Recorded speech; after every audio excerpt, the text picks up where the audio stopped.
Souvent considérée comme le château d'eau de la France, l'Auvergne est réputée pour la qualité et l'abondance de ses sources. Pourtant, dans le village de Volvic, depuis plusieurs années, certains cours d'eau se sont taris.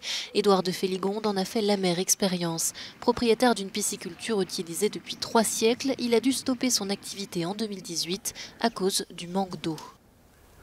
Alors, nous sommes ici à la première des 3 sources de la propriété, la source dite du Rocher, qui est complètement à sec.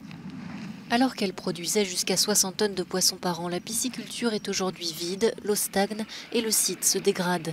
Pour Édouard de Féligonde, le coupable n'est autre que la Société des eaux de Volvic, propriété de Danone, qui prélève 2,7 millions de mètres cubes d'eau par an pour la commercialiser.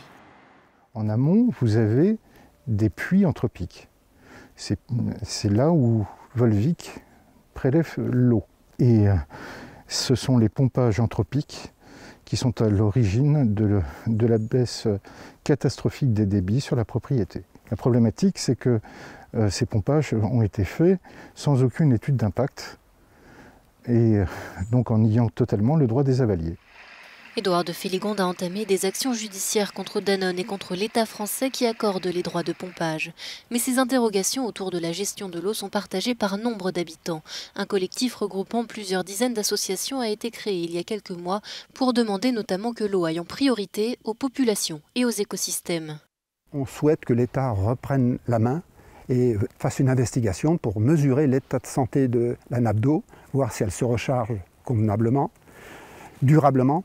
Si ça n'était pas le cas, c'est clair qu'il nous faudrait vraiment imaginer avec l'État et toutes les parties prenantes un mode de gestion plus durable, quitte à revoir les consommations des uns des autres.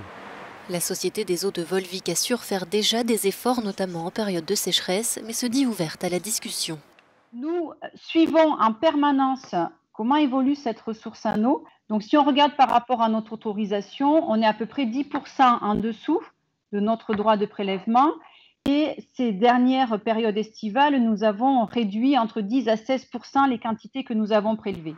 Jusque-là exclues des décisions, les associations de riverains espèrent qu'elles siégeront désormais à la table des négociations aux côtés de Danone et des services de l'État.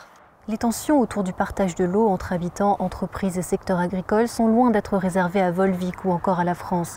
Des discussions apparaissent dans le monde entier alors que le réchauffement climatique devrait entraîner des sécheresses toujours plus fréquentes. Raphaël Vivant à Volvic pour Euronews.